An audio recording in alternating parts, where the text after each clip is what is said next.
All right, everyone. This is Coach Richardson, and I'm here with Being Uncommon. And today's podcast guest is Gary Cablayan. Gary and I go way back. I was doing the math, since we talked last, and I think it's been almost 20 years. It's been over 20 years. Okay, now we're old. Yeah, so Gary's somebody that for me as a coach has, he took me with open arms, taught me some things, has been just an open book in terms of sharing information, being a wealth of knowledge, being a mentor, somebody that I've had the pleasure of working with in many different kind of capacities. And so other than that, so Gary, you want to? No, I appreciate it. No, this should be fun. But yeah, we go way back, and I think the older generation is always about sharing information, right? Like nowadays, everybody just wants to post information. Where we form relationships with people, and it's just like a community of coaches or athletes, and that's what we did. We just kind of like, oh, this is what you're doing. Does it work? And how well does it work with that person? Because not everything works for everybody. And so we just kind of like always sharing information. That's what we did. And that's what we still do. Mm-hmm. So Gary, right now you're the head coach for Evo. Right, Evo training. You've coached at the community college level, coached at and coached Olympians, and so like in terms of where you're at right now. So like, what are some of the the pots that you got on your stove? Yeah. Besides being a father and a husband, which is our full-time jobs. Those are by far, and jobs. I think that's the part that made it busier, because I used to always train in the afternoon when kids get out of school, and that was like a big part of my income and time. But once my kids got into sports, it was just like, you know what? I'm heading home. I got to work with my own kids, because who's going to do it, right? Like, and you don't get those times back. Like, Bella's going to be a senior, and she runs track. So for you guys don't know, but doing well. But it's just like, I want to spend time with her. And after this year, who knows where she's going to be. She said she don't want to stay in California. So there's like, you got to put in that time. And I mean, it's family, right? It's like, for me, it's always God, family, and that's the order, and nothing changes that, So with them, the oldest is in track, going to be a senior. Then the middle one is going into high school, but she does tennis. And so last semester was her first year going just online, because tennis is just like, you could literally put like 4 to 6 hours daily on the court. And that's not even talking like doing any type of weight training or any type of speed work. That's just like tennis, hitting. So that takes up a time.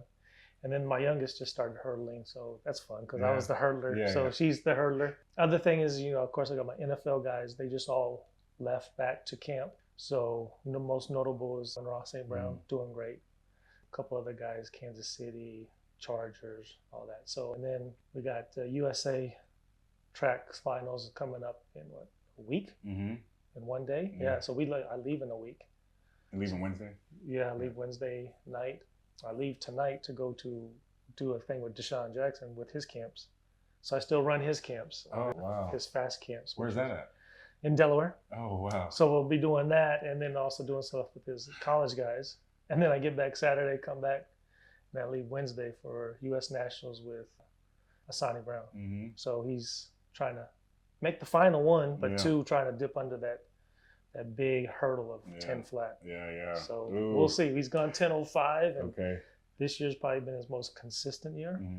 So just got to get in the right race and put it together. Dang. So I'm going to share this. So I don't know if you remember, but the first time I met you was we're both coaching at Kennedy High School. Man, yeah. With Coach Bivens. Yeah. And I remember we would come pretty much on different days. Like, right. It wasn't like we're there every day, like, because I was still at Cerritos at the time. Right. And I would, like, our paths never really crossed, but I heard, like, the hurdle coaches get and then we connected one day, and then you're like, oh, Long Beach State, Right. I was like, oh, I'm going to go to Long Beach State. Right. I remember that, yeah. And so, like, that was, like, I look back, and I'm like, dang, our paths crossed then at Kennedy High School in La Palma, California. That was, what, in 90, what was that, 96? It wasn't no 90. It was 2003, Kennedy? 4. No, it wasn't that. Was I at Kennedy then? 2003. It had to be 2003, because that's when I got out of high school. 2003. Oh, that's right. But I was actually coaching at Kennedy before that. Oh, really?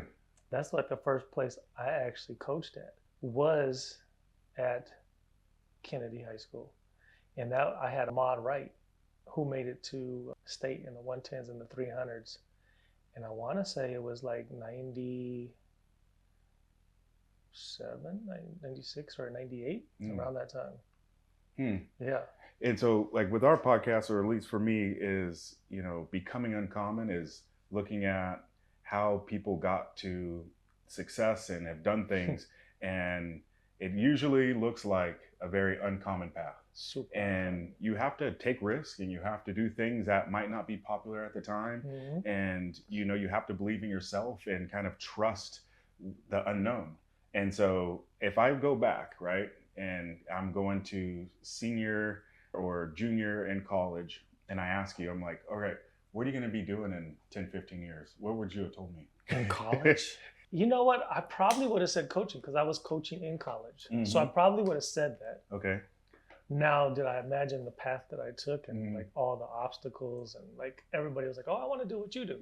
They see me training. Like one of my interns is like, oh, you train Nolan Arenado, you train, Russell Wilson, all these other guys. And it's like, I want to do what you do.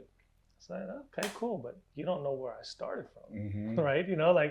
Running track and then finishing running track, and then all right, I'm going to want to do coaching. And I was doing coaching while I was still kind of competing.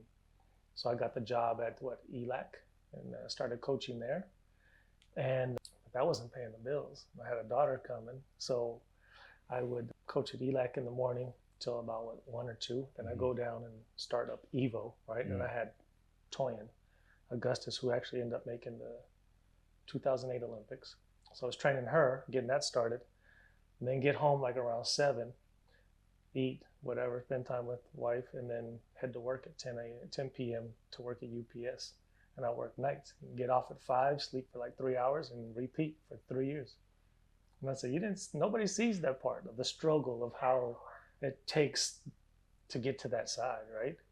So yeah, it was a struggle. Like, and there was times, trust me, like it was like the year before the whole John Ross, where John Ross went and broke the 40-yard dash record. I actually put in a job for UCLA, Arizona State, and what is that? The small school, Whittier College. And I was like, okay, dream school, be like UCLA, Arizona State. I'm willing. I like Arizona, right? I like the heat. Fall back. None of those work. I'll go to Whittier. Oh, so you're at Whittier? Didn't even get a call back. Nothing. No, hey, how you doing? I see the guy who gets the job, and I'm like, really? I didn't get no call. Rewind, like fast forward just a couple months, I get John Ross, and next thing you know, he breaks this 40-yard dash record. So it's all one of those things where God puts you where you're supposed to be, but as coaches or even athletes, we're all like, we lack patience. Yeah. You're like, dude, it's not going well. Like, I got kids, I got a family, I got mortgage, I got all these bills, and I'm just like barely making it by, like literally barely. Like, we're doing okay, business is growing, but it's not like what you imagined. And then just sure enough, John Ross came, and then that happened, and then just more and more, and then Deshaun kept always getting better and better. And so, yeah, it's never an easy route. And like you said, it's definitely uncommon. Okay. And so for those that don't know, I worked with your dad as well. I started working with your dad before you kind of took me under your wing a little bit, and we did some preseason training together. But like, your dad's a powerhouse coach that, probably not a household name, people would say, but when I talk about like a precision technician, like, so what kind of role did your dad play in terms of at least your coaching philosophy now and how you approach pretty much everything, like 90%, right? Like, cause it was always in the house. It was always sports. We were always talking about it. And, he got into coaching when my brother was young. My brother's 7 years older, so there's a big gap. Started up with the Long Beach Lancers, which then turned to Long Beach Sprinters. But yeah, just kind of kept coaching, and then went to the college level, coached at Long Beach State for 7 years.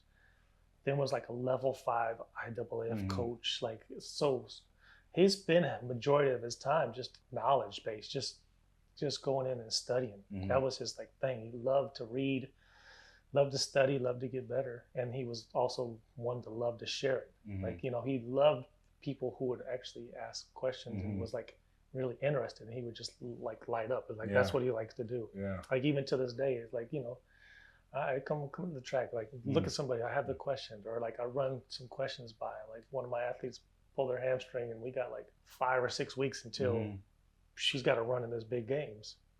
Like, here's my thoughts.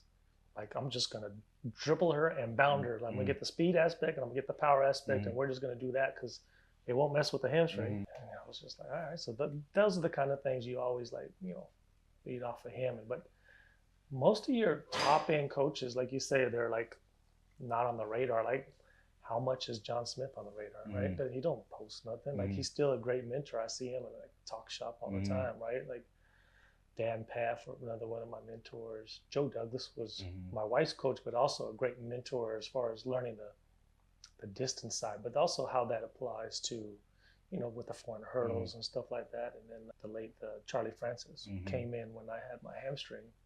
I tore my hamstring pretty bad, and I had a soft tissue guy, Joe Horrigan, one of the best, like, did great work with my hamstring. And then he introduced me to Charlie Francis, which is just, his mind was just... That's different. So yeah, to have all those people, like, you look back and be like, some of the top coaches, but still my dad is like that main one, that philosophy and what we did and how it worked, and just be able to see it, like, that's the biggest thing. You can see him take an athlete from like almost nothing. We couldn't even bring in like Brandon Thomas, high school coach of the year, right? So like, started him, he came in at like 11 something, ended up running like 1050s in 1 year, right? It's like, so you're seeing that and seeing how it was put together and how much work we had to put in, because it's not easy, like any sport, whether it be basketball like your son, or with tennis or track, football. It's just, there's so many things that you have to do to cross out that box or to get to that next level, jump through these hurdles or whatever it is. It's not easy. And so like because like you're looking at your coaching background, and obviously, like, I don't know if you remember this, it's like, I was like, I'm getting into coaching. And you were like, all right, come by the house. You had me come by your house in Lakewood, and we sat, and you just like poured into me, like, I think we were there for at least almost 2 hours. Yeah, it was a couple hours, yeah. And you were like, all right, this is the rhythm. And like, that was the first time somebody like sat down with me and talked to me about periodization. And because even if you take college classes and stuff, like the applied science in terms of the concepts of like training design, right? Like, how is it practical? Like, you just broke it down. And I was like, this is crazy. You were like, this is what I do. And I still, when I do like coach's ed and I teach like level 1s, level 2s, I even take the concept, you're like, it takes time. To put a training plan together, it takes time. And you can't shortcut this.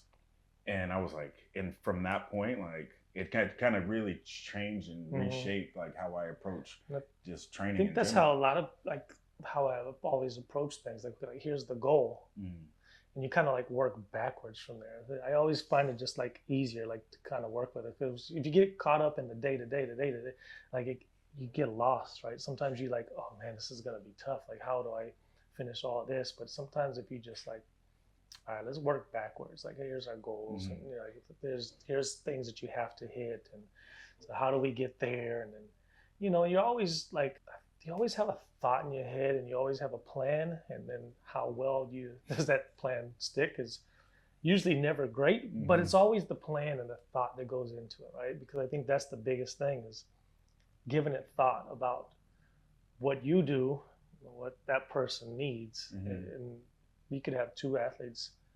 Like this year I had 2 athletes, one that's 6 foot and one that's like 5'7", like, and 2 totally different type of athletes. One is a great accelerator, one's a great top end.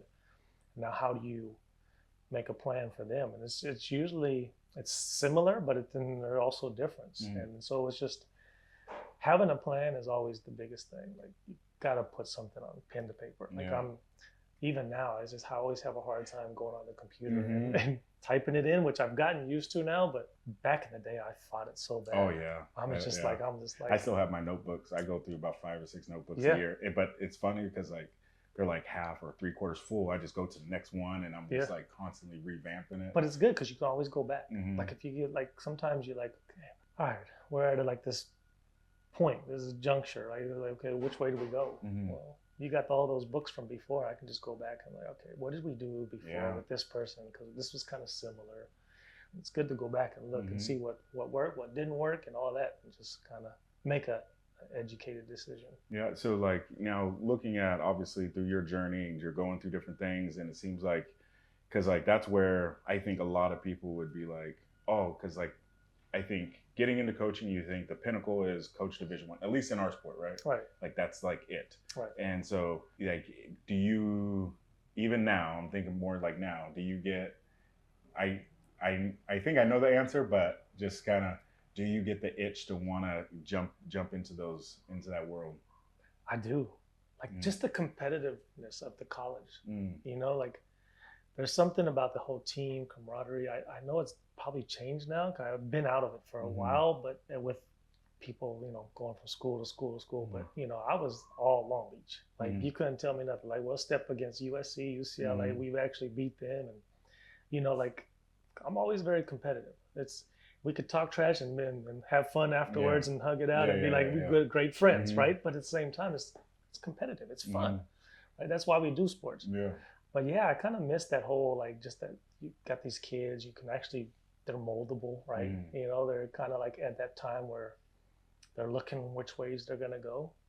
I think you can kind of feed into them a little bit more than some of the guys that I have who are more like grown men. But then it's just also that build up into like conference where like we're gonna go and make this our track. You know what I mean? So yeah, I've always thought about getting back into it, and then just like, but there's always like with my business, it just kind of keeps me from that. But who knows? I always thought, well, maybe when my oldest one gets in school, maybe I'll go coach, and you know, but I don't know if I want to do that. Yeah. So like, cause like that's the thing, right? It's like having kids, and so obviously like for you being a father right now, like looking at the world of coaching, because how I look at it is like coaching before was like looked at as like a hobby.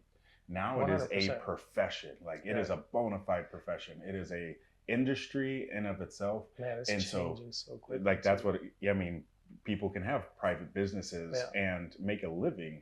And because before you had to be a high school teacher and coach on the side, you had to be a college coach and happen to have a couple of professionals. Very few people made a living just coaching track and field. And so with that being said, like how do you see it now going into the future? Like, okay, you take a step back, take into consideration NIL, transfer portal, all the nonsense that's going on in NCAA. We won't go into that right now, but like look into the future. How do you see the profession of coaching evolving? Honestly, I feel like a big part of the coaching industry and coaches, it's almost like a lost art, to be honest. I feel like I take on interns, and literally the first thing is just visualizing movement. I think a lot of people now are so busy behind a camera. Yeah. Like I would always say, like if you videotape somebody, you can't see movement through a screen, right? You can see it naturally watching the person run down and whatever event they're doing, and you can see movement and how their foot is striking under them. Like there's like little intricacies of movement that you can't see through a computer, like through a camera, like right? Like if you play it back, even if you play it back and go through slow-mo or go regular, you're gonna miss it. Because I would always see something and be like, let me see it on a video. And it's not there, right? So, and I think too, this younger generation is all about the phone, right? So, and they always, like, if you've seen it, like every coach is out there and they got like a film crew. It's all about the likes, about the views, about postings. Like, dude, when do you coach? Like, I see more posts than anything. Like, maybe it's just me. Maybe I'm not good at it, so it takes me forever to do any of it. But I feel like a lot of it is a lost art. And I feel like a lot of these coaches are more or less just, they get the knowledge, right? And they have the knowledge. I'm not saying that a lot of these coaches don't, because the knowledge is out there. So it's a lot easier. I spent my college times down in the library in Long Beach State, down on the bottom floor, looking at microfiche from old articles of track articles. That's where I spent most of my college. It wasn't in classrooms, that's for sure. But it was down there studying track. So they have the knowledge, but they don't know how to put it to use, and they don't have the vision of movement. And so they don't know, like they find all these other ways to give them that information, right? They wear GPS, or they put on these little trackers, or with the 1080 motion to say, oh well, this leg is less than this leg, but then that's only part of the puzzle. Did you see what was happening over here, right? That's the reason why but they can't visually see it. So I feel like especially for track, because football is not as hard, but track is like little movements, and when you're dealing with speed, it's like it makes a huge difference. Like all these guys nowadays that are like speed specialists, they don't have track athletes. That's like, why not? Like the sport of speed, and you calling yourself the speed guru, the speed whatever, the speed this, the speed expert, but you don't train track guys? Like, come on now. But the reason why most of them, they get found out that they're really not that good, because to run, like, we've all had athletes that come to us that are fast, but guess what? You guys still getting faster. And that's the hard thing, right? I've had national record holders. I had college, people who've had the college record at their school, and then guess what? They come to you. And you gotta like, okay, I gotta make them faster. And they already had good coaches.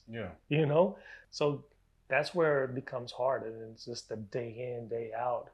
Every meet they got to perform well, or their contracts on the line, or I've had athletes that got completely wiped off the national team. You're like, not on the national team anymore. You got to prove yourself again, and it's just like, what, So performances don't lie. Like you got to go out there and you got to perform week in and week out to make it. And nowadays, these guys, I think, are losing that. The biggest thing is that vision of movement. Yeah, I like that. Like, cause like I, look at like the coaching eye. Like you can't. I think like I say it, like sometimes even the camera in slow motion can stunt your coaching eye, right? Because you become too reliant on catching. 100%. Because movement is like what you see. Something happened to cause that, and if you're not in tune with it at that time, you won't. And there's so much stuff that you can see, like athletes just warming up, and you'll be like, all right, something's off. Yeah. And then you got to pull them aside, like this, then you find out, okay, this happened. Or one of my athletes just recently, and it's just like, how you feeling? She's like, I'm all right. I just kind of feel it. I said, oh, okay. She keeps going. I was like, well, what did you do yesterday? She said, I got worked on. I'm like, okay. Yeah, he kind of worked on me pretty hard, and basically the guy just, didn't know what he was doing and went too hard. So basically all the muscle fibers were just like shot. He just put them all to sleep. Like, you're dead. So there was no tension in the muscle. So it just looked flat, and I was like, all right, we're doing tempo today. Yeah. So visually you gotta be on it, or else you just imagine trying to have her go out and do a speed work. One, it's not gonna be fast. Two, you got the mental side too. When you're gearing up for something, it's just like, all right, I saw it, so let's just switch it up. We're just gonna get some tempo work in, and we'll reconvene in a couple of days. Yeah, you touched on a good thing, like being able to pivot. So like coaches, whether it's like with your profession or in the act of coaching and working with athletes, trying to get them to be their best, you have to be adaptable. Always. And so like, because I feel that, or at least when I mentor coaches, their inability to adapt is based on like insecurity. 100%. It's like, dang, if I change it, I'm getting off of what I know. So like, what do you think gives you the confidence, or help you build the confidence to establish the ability to pivot in the moment and in situations, whether it's in meets or training? That's just years of experience, right? Like you said, it's 100% having the confidence to be like, you know what, we're going to pivot, and we're going to switch it up, and we're going to do this. But you have to be in tune with the athletes, right? I mean, we've been doing combine training for a while, and it was just like we tested I have it all written out. We're going to test this day, and we tested, and they tested bad. And I'm just like, everybody was kind of like, oh, it didn't do well. And I was like, I'm like, okay, that wasn't good either. And then so a couple of days go by, and we're doing some stuff, and I'm looking like, dang, everybody's moving. Ran to the car, got my beams, and was like, oh, we're testing. And then sure enough, one after another, bam, fast. Next, bam, fast. They were all like hitting like 1.4s, 1.5s in their first 10, and just like they were all pumped up. But that's where you got to have the confidence. It comes with experience, but it also comes with just knowing your athletes, right? Like knowing and visually seeing and where they're at physically, mentally, emotionally, because, dealing with especially a lot of females also, it's just like they wear their emotions on their sleeve. So you can kind of tell. Like guys are a little bit more like, whatever, I'm going to go in there, I'm going to kill the workout. And so you got to like, my biggest thing is they warm up and I'll just be talking to them, just like, seeing how they doing, like, hey, how is this, how is that? And you get an idea and you watch them move and you're able to kind of figure that out. But that's the biggest thing, is just being present. Don't be the one of those coaches just be sitting down in the chair just talking to other people while your athlete's warming up. And it's like, you gotta like, that's why I would like, you look at my thing, was like, dude, you walk like 20,000 steps a day, like you did, because I'm just like nonstop. Like I'm just walking here, walking there, never sit down, and then just always on the move, but always talking to them and seeing how they're doing. And with that knowledge that you're getting from the athlete and and their movements, you can make that decision. All right, we're pivoting. You're looking good, and we're going to pivot to something so we can crack that barrier. Capitalize on it. Yeah. Like the other day, one of my signing with Hampton was looking great. I was like, all right, we're going to do a flying 120. I want you to go faster than you ever gone. Like, let's hit 9.3 and a flying 100. He's like, all right, bet. Went out there, hit 9.39. And just like, I was like, all right, we got to back it up. We only got two of them, but he was already fried. But he came back and ran 9.38. So it's just like, all right, we good. So like, but when you say that stuff, you say it because you've built rapport, so you have the ability to do that thing. So what kind of advice would you give based on your experience in developing the ability, especially at what you're talking about? Like you're talking about people trying to make national Olympic teams. You're talking about people with contracts trying to make squads and break roster spots like the highest of levels in different sports. So like, what are some things that you do specifically that you first get an athlete, like how do you build rapport? The biggest thing is you let them know that this is like it's a combined effort. Like this is just not me telling you what to do and dictating like, oh, this is it, right? It's like, okay, my thing is even if let's say they're coming from a coach that I know and they may have had some issues, or I will always call the coach previously and be like, hey, like I'm coaching, this is what he wants me to coach him. One, are you cool with that? And two, what are some things that you can like advice-wise, right? So same thing with one of my athletes, Yvonne, one of my top hurdlers. She was like 12-7. She got married, moved into Atlanta. So I hooked her up with, one of the top hurdle coaches, Andres, So here's all my workouts. Take them. Here's what we did. Here's what I feel like when she's running well, this is what we did. Here's her strengths in the weight room. Here's her marks there. That way you give them the whole plan and be like, so athletes, when they know they're for you, like my coaches 100% got my back no matter what. That can be like get a call in the middle of the night and they calling you from jail, but that's never happened. But but they know that 100% you got them for who they are. You know them for who they are, and you always got their best interests at heart. 100, no matter if it's on the field or off the field. That's just how it is. And so once you get that rapport, and you also, talk to the athlete, like, what do you like to do? What don't you like to do? What workouts worked for you in the past? What didn't work? And then, well, here's my plan. Here's what I think. And then, like John Smith always says, like it's a 3-year plan when you with somebody new. Right? That first year is just like, all right, we're gonna do a plan. Second year you fine tune it, and the third year you're like, okay, we got pretty much locked in. And that's always been 100% true, because it's like trying to learn a new thing. Like you've been married for a while, you're still like, okay, maybe I shouldn't do that anymore. That's maybe not the best thing to say, or like it's always a learning process. And so the same thing with the athletes, you just kind of have to learn who they are, but let them know that you're in there for their best interest, and the goal's the same. There's a saying that's like, doing all this is not because I want to be mean to you or whatever. It's an act of love. It's like, with my kids, you tell them something to do. It's like, I don't want this. But this obviously, I guess, has to happen for you to become this type of person. Yeah. Because once you get out in the world, it's like, it's rough. Oh no, yeah, So as parents, you got no bumpers and like yeah, bowling. no, you can go straight to the gutter real quick. The next thing I want to kind of touch on is because for you to be an entrepreneur, right?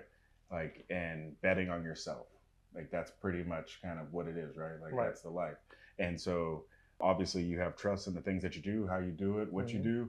And so now as you look at, you know, how you got to that point, what are some things like along the way that it gave you the like as you're going, right? And you're kind of navigating, okay, what am I going to do? How am I going to make money? Have kids?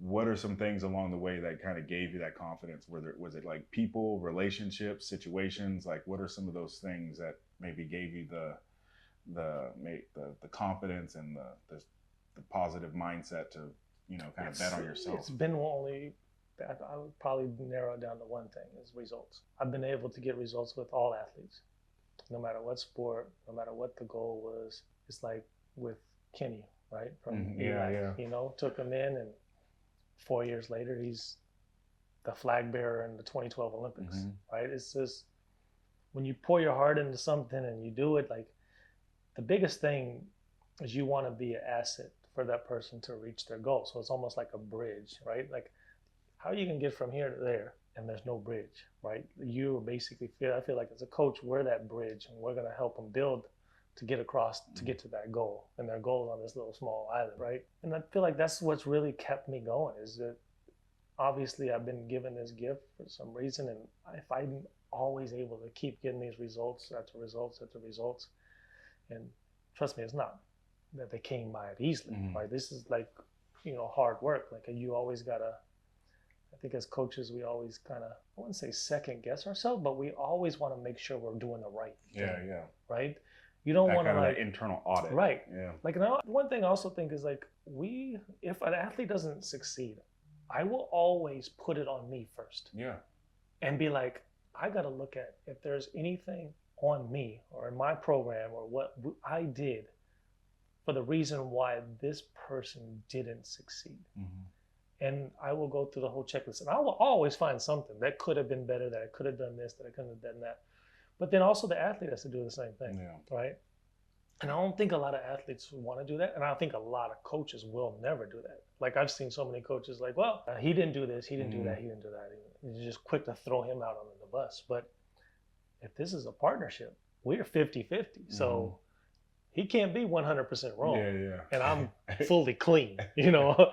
So I think just me getting the results has been the main thing. It's just like, one, it helped me keep growing as a business and as a person. And then just the word of mouth with people like, you know, because how you treat them and how you work and they got results has just kind of kept me in the loop. And would I suggest other people get into this line of business? I wouldn't. Like if I had to really choose it to do it over again, I probably would, but at least I would go into it with a little, like, if you, like, to get into this world and to make it as a coach and just very specific for speed or for athletic performance, like if you're not willing to do the whole social media side, you're kind of screwed. You're kind of be behind the times. I think luckily for me, and been blessed to be able to start at such a younger age before this all came out, like, I got my first phone in college and I was already coaching. And phones weren't even existed before. There was all pagers, right? So I've already created a name and a network of people that have been doing it for a while. So, I mean, should I be posting more and probably go up more? Yeah, but that's just not me. And I think it kind of goes in common with what the theme is being uncommon. I just did me. You know, I didn't care. Like, I'm not trying to keep up with the Jones. I'm not trying to do all these things as far as, you know, reels and everything else. I can't even put one together. So half the time, one time I paid some people to do it, and the other time I get my daughter to do it. It's just one, I find it like boring, and it's like, for what? Because I don't get anything out of it. My athletes don't get anything out of it. Now, if we're trying to get sponsorship, that's a different thing, but that's still results driven, right? So that's really what it's been. It's just the constant results, but comes down to relationships and putting in work. Like, so if I had to like kind of package that, I'm looking at like build relationships, take accountability, and then make sure that you're constantly assessing what you're doing and revamping. And always trying to get better. Yeah. That's the biggest thing. Like things have changed, right? The things that we used to do back then, but then there's also things that are just like, I mean, if you look at the whole like Russian system back in the 60s, 70s, it's like still genius. This stuff still works. Yeah, like, why are we trying to reinvent the wheel? Well, there's a lot of people that think they did though. Like, there's some people. No, it's like all this stuff is still like. Won't go into that. They've done it before. They just didn't have the gadgetry on it. Yeah. Like, do you need gadgetry to be better? No. You know, so that's the thing. It's just like, you know, like you said, to package it all up, it's you got to put in work, and you got to be attentive, and you got to be 100% behind your athlete, and continue to get better for yourself and be accountable. So like, you know, going like even looking now, so considering like taking your coach hat off, putting your dad hat on, looking for, you know, for a school for your daughters, like I'm, because she's a 2026. Yeah. Yeah. So CJ's 2026. So yeah. Whew, okay, big year for both. It's crazy. And like nowadays, right? Yeah, considering like looking at these things. And I feel like my daughter has it easier than, because basketball is like a whole. Oh yeah. And you know, it'd be so much easier if it was track, because like I'm in that. 100%. But it's also like, that's where I'm excited to hear what you, because like, I mean, one thing I learned as a coach as I got older is I don't judge other coaches, because I don't know their circumstance. I don't know what they're going 100%, through. yeah. But you're now, as a dad hat, you're judging other coaches. Yeah, and I got some great connections. Because it's not like, okay, wait, let's get this out of the way. Your daughter, you've developed her perfectly, and she's done some things really well, because you can tell that her stock is going to do this. She's not one of those girls that's going to hit college and burn out. Like, she's going to ascend. It goes back to I told you with every athlete I train, it's working backwards, right? And what's the end goal?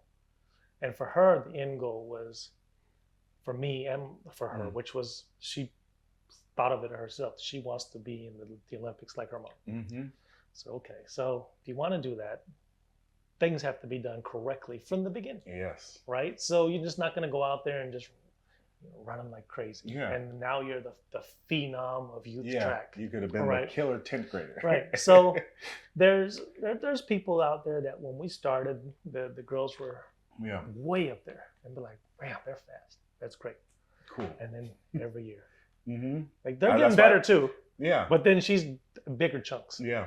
And so that's kind of like how we played it. Like you said, she still has so much more. Like, you still look at her and you're like, she's still young. She's still a baby. Like, she doesn't have that strength like some of these girls do. But that was fine, because I still wanted her to keep progressing through high school, through college, and then after college. And so to make it, you're going to have to, unless you're like a phenom, like a Cindy McLaughlin, right? Where she made it with the Olympic team when she was 16. My daughter's not going to do that, right? And we didn't train her really that hard and that early. Like, to be honest, she begged to be on this track team. And then finally it was just like, all right, let's go.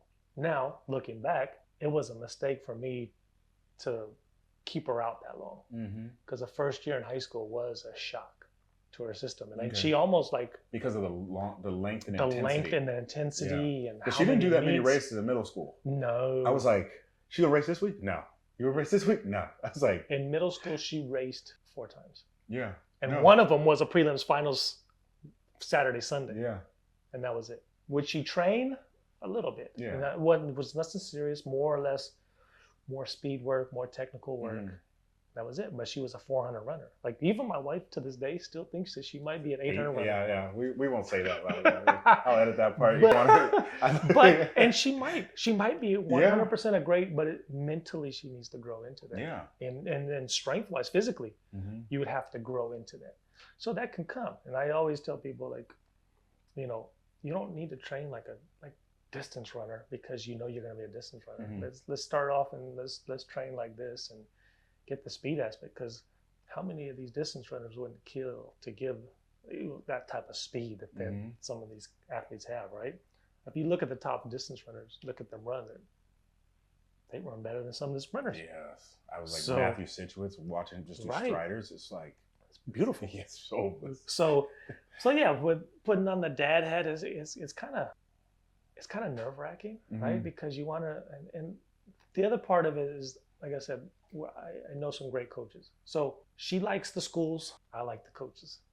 And so, like you said, hate to judge coaches, but there's coaches that are better than others. And so I feel like if you ask her what school she is going to go to, she's like, I don't know. Ask my dad. Okay. Right. And I was like, do you teach her that one? No. Okay. And she just always had that motto. And I was like, well, I'm not going to choose your school. I will give you probably like 4 or 5 schools that are like great coaches. This is who I want to mentor my daughter. Yeah. This is who I feel who can have the challenge of getting her better, but also know that she's going to try to run for Puerto Rico. Well, you've almost said something. I mean, she's not running for there. So that's where I ran for it. And it's like, it's I'm already having headaches. That's where I said they wiped the whole team off. And it's just like, she just won the gold medal. I know, it's crazy. And, okay. Anyways, but yeah, so I'll give her like, okay, this school has this coach, this school has this coach. Here's the college they are at. Because the college they're at, it's like, it's whatever. It's just, you're going to these schools because of the coaches and their expertise and their mentality also, right? Their personality that I feel like you'll get along with, but one had the same lines of like our thinking, right? And you're not gonna like blow up at my kid and curse him out type of thing. Like if she needs to, I'm fine with it. Yeah. But that can't be like a regular thing, and that's who you are. That's your coaching style. Yeah, that's your coaching style, right? Like no, it's like I always say, like you walk by like a youth tackle football, and just all the coaches are cursing. And like, imagine trying to teach these kids something new, but yet like imagine your math teacher cursing you out. Yeah, like how is that going to help you? You know, come on, teach. Yeah, and I mean, you, like between you and Sandra, you guys are even keeled. Like, you have intensity, but it's so controlled. Yeah, exactly. So, yeah, so I think we've already have some schools that are kind of reached out, and I know some coaches that I was like, well, wherever you're going, if you're not there, that's a school that might be up for the, where she can go. And so with that, like looking at the college landscape right now, any thoughts? Because like we just brought up like transfer portal, looking at NIL, the concept of like even JUCO, like not counting for a year, and how that's impacting like the longevity of your eligibility. Even the concept of how, like I heard some rumors, I don't know if you've heard these, like the NCAA track and field might go to a team concept and just be like, you bring your best 35 and we'll bring our best 35 national champions. Yeah. Like, all the potential evolution of college athletics, and just by, obviously being outside looking in, how do you think it's heading in the right direction, just track and field as a whole, especially the collegiate system? Or where do you think some things could be modified? Yeah, I really don't know the answer to that one. Like, track has been always one of those sports where it's very individual, but then the team aspect, like it's so hard to make that jump from college to professional. So there is something to the whole team part that we need to get pushed, and that camaraderie or that competition, because as soon as you get out, or maybe it's just the system, right, where you have the backing of, that's all you have to focus on. And you have your this, that, and the other, your weight room, and all that's already set up. So yeah, but it's tough to say. Like, I do feel like it's getting better, but so slowly. And I think it's because of what's happening at the very high end, and they're not willing to change, and they're willing just to only keep it down to like the big sponsors, and not open it up like a NASCAR where you have stickers everywhere, and these people, like companies, can be like, oh yeah, well, we have this athlete who's getting ready for the Olympics, and our company backs them, and you can see their company logo, right, when they're out there. No, you can't do that, because I guess we still on that whole we're not professionals type of thing. And I think that really has to change before everything else gets like a trickle down to help it change in the long run also. So it's still got some time to change. I mean, I feel like there's something that's got to be done. I don't even have the answer. Yeah. No, I mean, yeah, like I don't think in terms of like there's no magic. I don't think there is a magic wand solution, because no matter what you do, you're gonna cut the legs off of somebody or something, right? Like something like it's an unstable force as it is. So any drastic movement alone is going to topple the whole thing. It seems like that's what, at least perceptively, it seems like.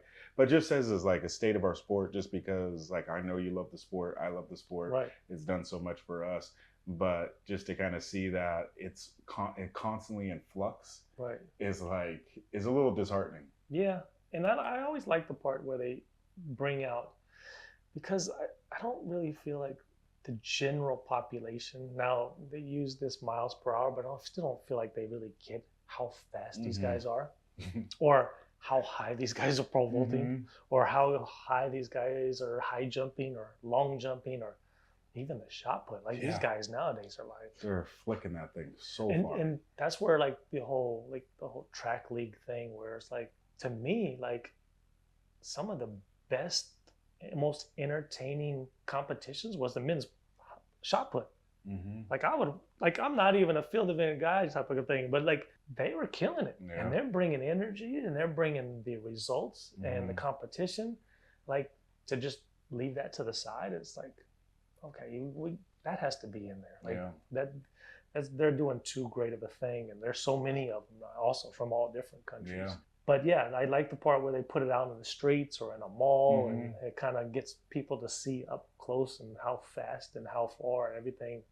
Just the simplicity of the sport, I think, is what buys people in, but we have to be able to show them in terms of on the street or whatever. Like I think even the matchups are pretty good also, like the whole back in the day with Michael Johnson and Maurice Green type of thing. Those things, I think we need to have more of those, where athletes get out and just, all right, let's do it. Yeah, line it up. Let's line it up. Yeah, they're not lining it up like they used to. No, they're scared because it's just all money and this and this. But at the same time, you're kind of killing the sport, So, but yeah, it is what it is. Yeah. So like as we start to wrap up, like I'm just thinking, going forward, like what is on your docket for as you try to I know it's hard. You forecast 5-10 years down the road. What are some things that you got on your docket that you're looking forward to in this next, going through the 2028 Olympiad and beyond? I'm really just looking forward to just sitting back and watching my kids. Like there's nothing more greater, better feeling. Like it would. I don't even know if I would be able to make it through her going to the 2028 Olympics without shedding a tear, like the whole time, right? Just because I think that's what we do it for, right? I think one of the times, like there, like you said, there's valleys in this, and it's like there's struggles, and I was like, dude, like how have I put in this so many years? And you're talking 30 years of coaching, and I'm still like just barely getting by. Like I'm doing good, don't get me wrong, but I feel like in certain times, as coaches and athletes, we always feel like we should be here. How come we're not getting there? And I feel like I got like a word, and just like, well, what would you rather have? You would rather make it with a Deshaun or a John, or would you have get notarized and be like with your kids? And so I've always been like, okay, like that, I get it. I'd rather have it like it all be on my kids than with me. Like that's just, as parents, I think that's how we're innately work. Baby comes in, you got to take care of it. Oh yeah, and so that's what we've been doing for the last 17 years, right? It changes everything. Right. So I think pouring into them and letting them see their goals, I think that's really what I'm looking forward to. Just like going and watching her and watching her play in like a Wimbledon or something, and just seeing them make it, have fun, and just being there, just enjoy it. Yeah. I think that's what I'm really looking forward to. Just awesome. Being able to travel the world with them and watch them grow and do their thing. I think that there's nothing better than that. Yeah.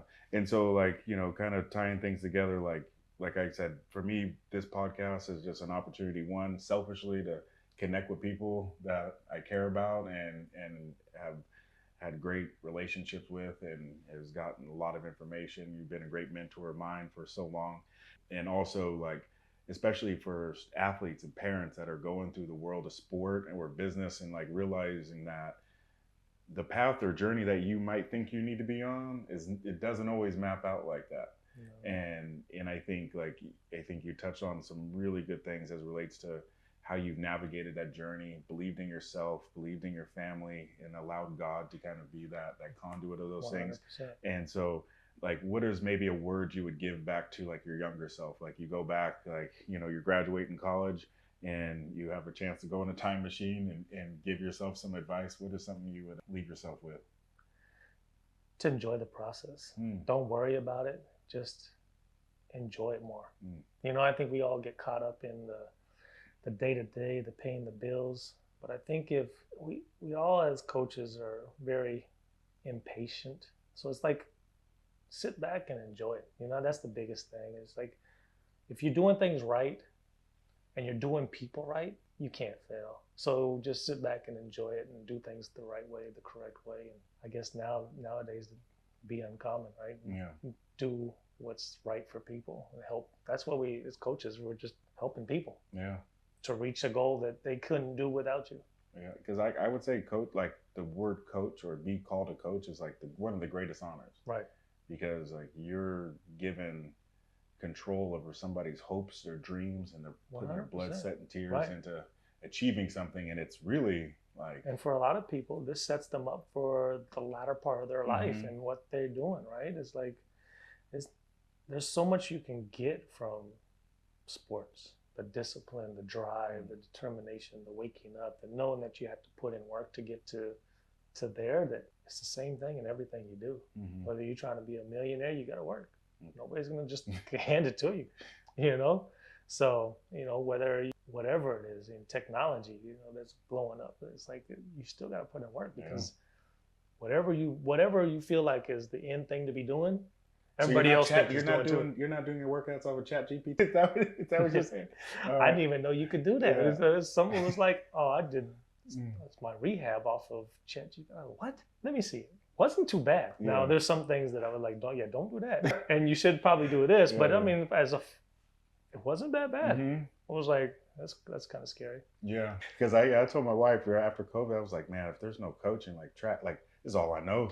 Right. I don't know what else I'm gonna do. Exactly. It ain't no sports or no coaching. I don't know what I'm gonna do. But outside of that, I mean, being able to take information from Coach Cablayan, look him up, Evo Training. Evo Sports Training, even Evo Sports Training, one of the best. And you know, in terms of quality of person, like somebody, I mean, I wouldn't let too many people coach my kid. Like this is one of them. So I think for that says a lot. But other than that, thanks for joining us. See you guys next week. Thanks. Bye.